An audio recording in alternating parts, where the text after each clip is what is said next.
Run me through all of the different facets of where I need to sign up to collect all of the money.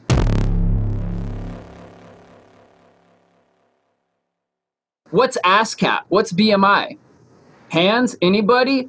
It's who collects your performance rights. So if your shit is on radio or your shit's on Spotify Premium or your shit is like, there's all these places where like your shit's performed out at venues, played in restaurants, played in bars and department stores, certain parts of it being played on TV. All of those get collected by ASCAP or BMI, and you can register with those. And then you start getting money if you've got music out there. I've barely done anything, have a few people that I've worked with that have done more than me, and I'm making over $100 a year from that already, and I'm not famous at all. And then there are like 50 other societies that collect on different specific things. There's Harry Fox Agency, who collects on mechanical royalties.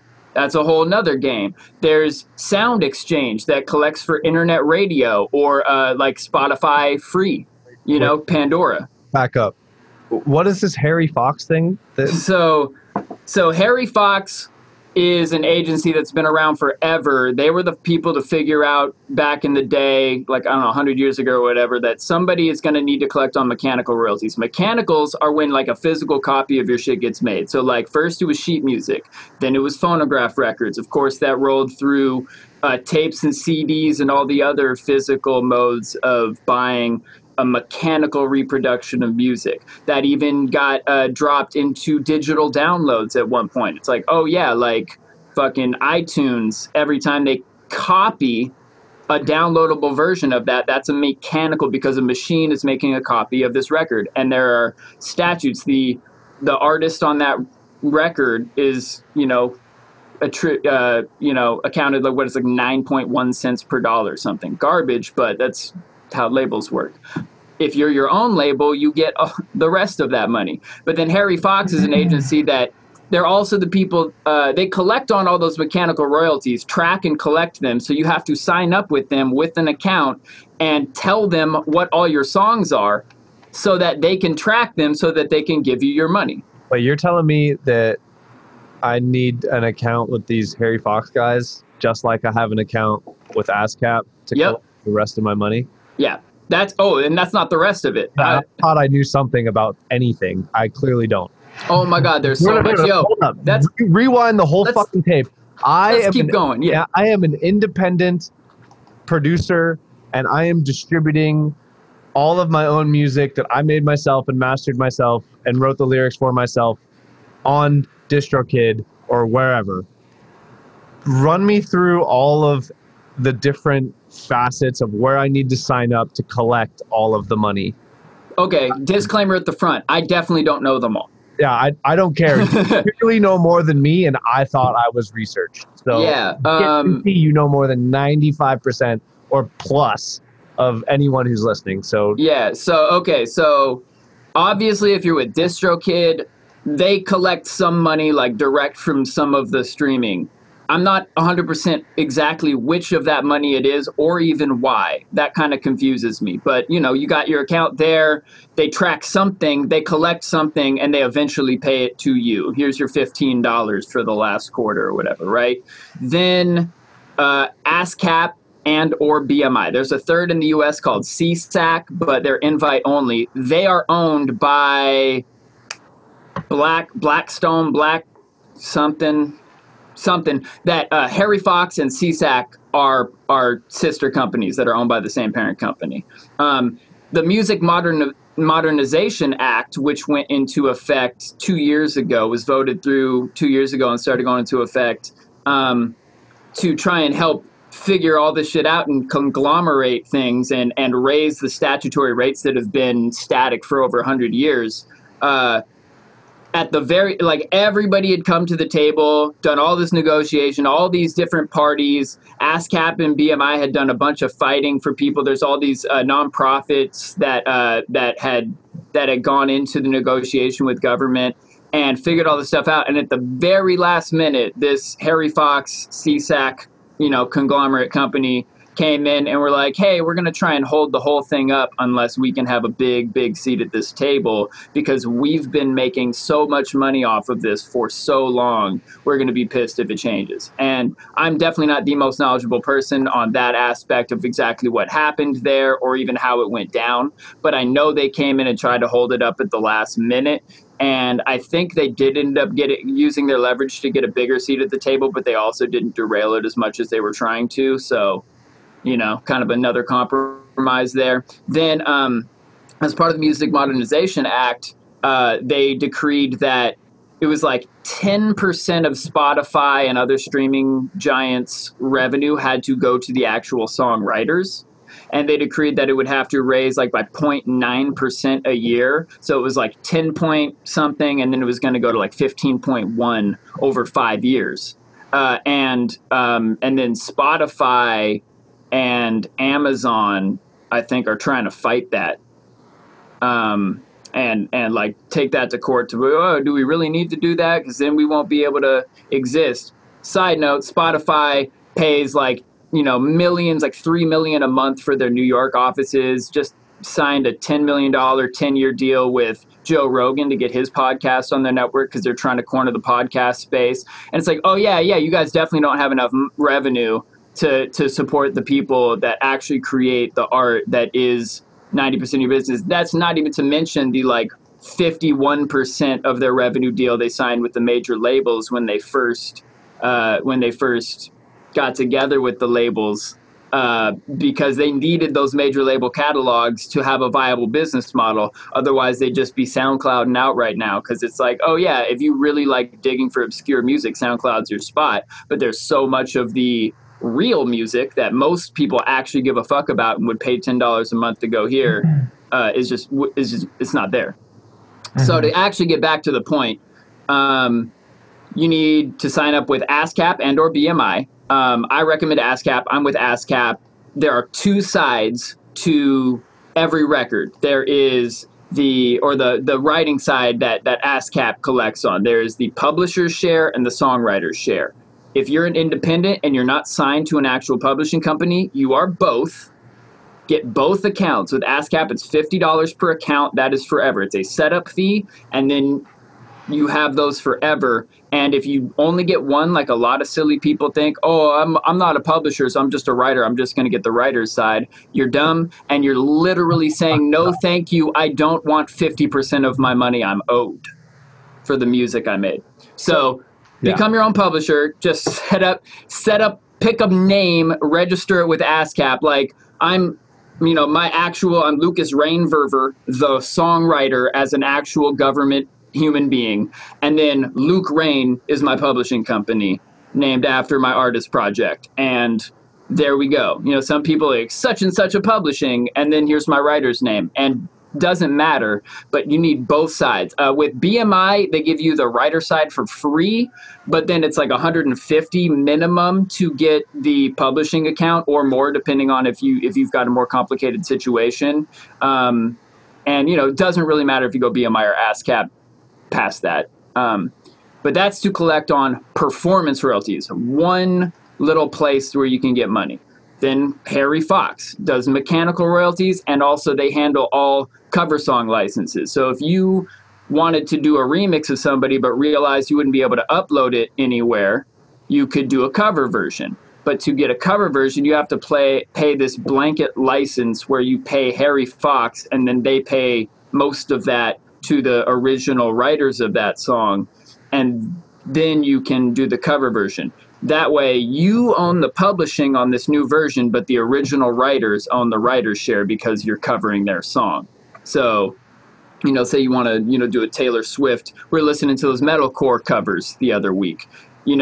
All of those songs, they're the label for that, or the publisher for that metalcore group owns the publishing.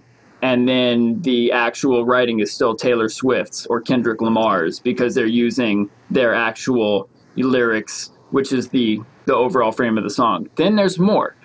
Sound Exchange will collect on non-interactive streaming. So like Pandora, internet radio, free Spotify or Apple Music, where, you can't actually pick what the next song is. You can just like put in an artist, and then it'll give you like, oh yeah, you'll probably like a lot of the stuff we play, that kind of shit.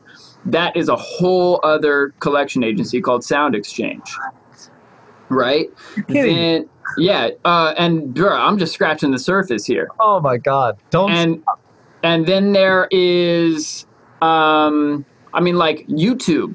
You get your YouTube money from a company called AdRev, stands for ad revenue. They collect on YouTube advertising. And I know there are so many more that I know about, but I've been talking for so long that my mind is starting to fizzle out. And I know there's a lot more past that. There is a company called, oh my God. Oh my, see, yeah, my brain is fizzling out. I'm tripping right now, but there is a company that does kind of publishing administration online where they will, man, my Bounce Gang homies are going to clown me for having forgot this name. But here's the thing, like, find people that know something about this and get together and figure this shit out. Like, I'm really blessed to be a part of this Bounce Gang situation. It's a whole big collective of people that are all trying to learn things, and we're all learning different stuff. Like, you know, me as a part of what we're doing here, we're learning more about marketing and sales online. But I've got homies right now that have been really working on figuring out how to set up our own distribution situation.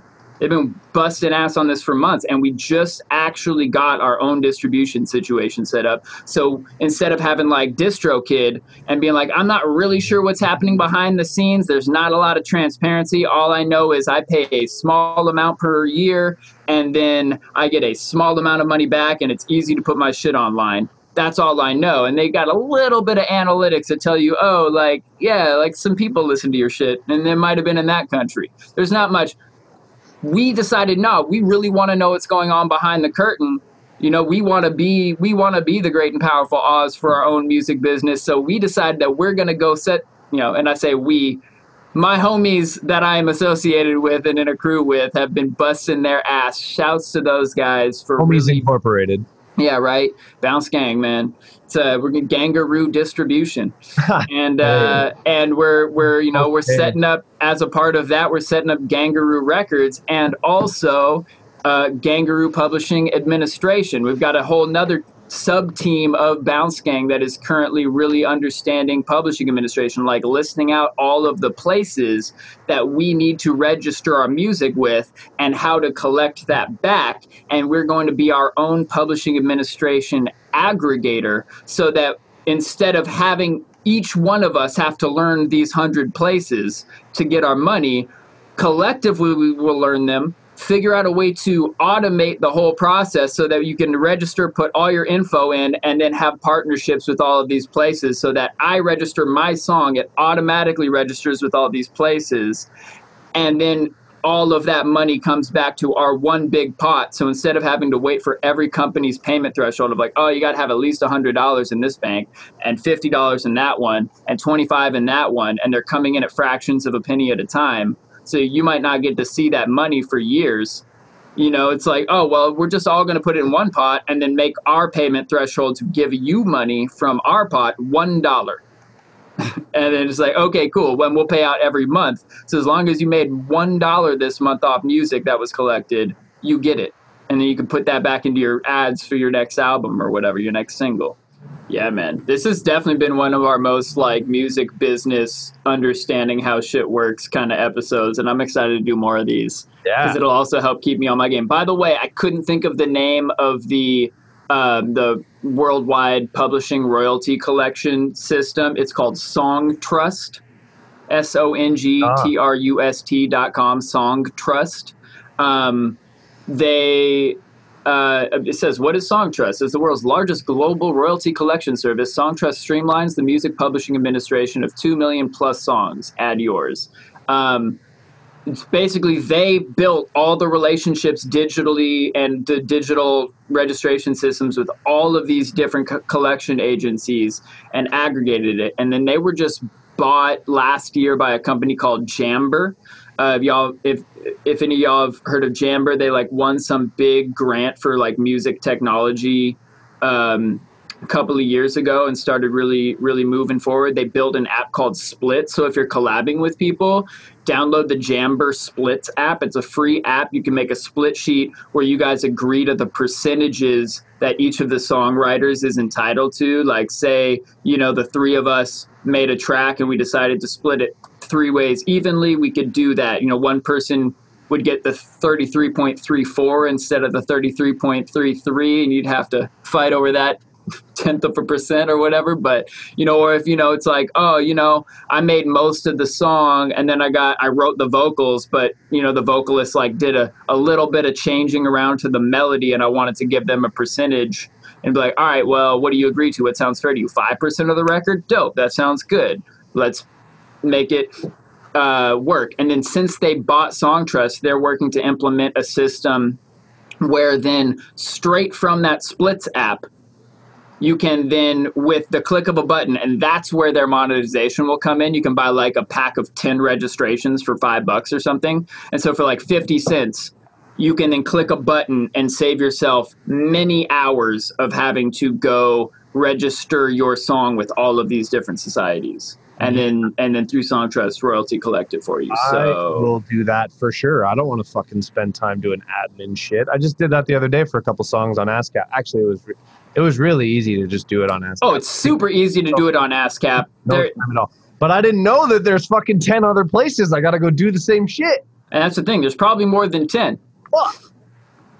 There's probably more than 10. There's like a lot of places. And a lot of what I was talking about is just how it works in the U.S. I was just going to say, that's just the U.S. And then all these other countries have completely different systems. Like I've been talking about ASCAP and BMI. I know a good chunk of our listeners are in Canada. SOCAN is who you have to sign up with to do your performance rights. That's your performance rights organization, or PRO in Canada. You know, if I know we've got some listeners in the UK, it's PRS. In the UK, in France, it's SACEM. You know, in every country, SACEM. Yeah. I thought it was SACEM for the longest time because there's a C in there. But then my French homie Lawless told me it's actually pronounced SACEM. Shouts out to Lawless from Bounce Gang. SACEM. Yeah, SACEM is awesome. No, honestly, like this shit is so valuable. This is so like. This is the fucking podcast that I literally wish that I could listen to years ago. Like I've always looked for this type of information as it specifically relates to music production from my driver's seat. No one ever talks about this shit. No one ever explains it in layman's terms. No one ever, like, you got to dig through a bunch of dry ass shit on Google, and I still didn't find all the information. Yeah. That's because the people that have traditionally known this shit have traditionally been exploiting musicians to keep more of their money. And it's time for us to empower ourselves. We have Google, there are technologies, and there is less and less of an excuse to get screwed. Like people get scammed and screwed and taken advantage of all over the place. But at a certain point, you know, it's like, yeah, I don't want to blame the victims, but on the other hand, how much blame do you have for being ignorant? And that's not being dumb. It's literally just ignoring the available information. Like how much of a responsibility do we each have to take onto ourselves? Like, I'm a music business person, but I didn't learn anything about the business side. Well, that's why you got screwed out of your money, because somebody else who took the time to educate themselves let you get into a bad deal with them. They presented you with a bad deal and you said, yep, and you signed it. You didn't ask a lawyer. You didn't Google anything. You didn't maybe read through the contract. Well, maybe that's on you too. You know, they're a dick for doing it, but you're kind of a dick to yourself for having done it. Yep. Well, shit. This was a fantastic episode. Humans of Earth, I hope you enjoyed it as well. Next week, 3 steps to Spotify success. Myth debunked. All of the wealth and power that you've ever dreamed of distilled into 3 easy steps of marketing. But that's next week. So that's going to be a good one. I'm looking forward to learning on that one. Damn, son. Hell yeah. You got me excited. I'm definitely going to tune in next week. Oh. Well, peace, humans. Humans. Later. see ya, I guess. Peace among worlds. I like it. What's up, humans? It's Luke, your friendly neighborhood trap Jesus. Thank you so much for watching our videos. We appreciate you. Remember to like and subscribe to our channels. And if you have any questions or topics that we need to cover on the show, put them in the comments. Appreciate you. Peace and peace among worlds.